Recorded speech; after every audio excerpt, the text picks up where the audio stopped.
আচ্ছা, ইংরাজি শিক্ষার ক্ষেত্রে বাইয়ের অনেকগুলি ব্যবহার রয়েছে, তার মধ্যে একটা ব্যবহার হচ্ছে পাশে অর্থে।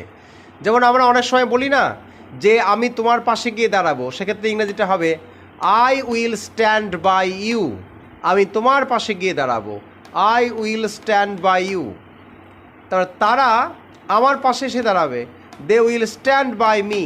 তারা আমার পক্ষ নেবে বা আমার পাশে এসে দাঁড়াবে। You will not stand by me. তুমি আমার পাশে দাঁড়াবে না, তুমি আমার পাশে দাঁড়াবে না। Always stand by the poor people. সবসময় গরিব মানুষের পাশে দাঁড়াবে। অলওয়েজ মানে সবসময়, stand by the poor people. এইভাবে আমরা আমাদের দৈনন্দিন কথাবার্তায় বাই প্রিপোজিশনের ব্যবহার আমরা কিন্তু করতে পারি। এটা ছাত্রছাত্রীদের বিশেষ কাজে লাগবে বলে আমি মনে করি।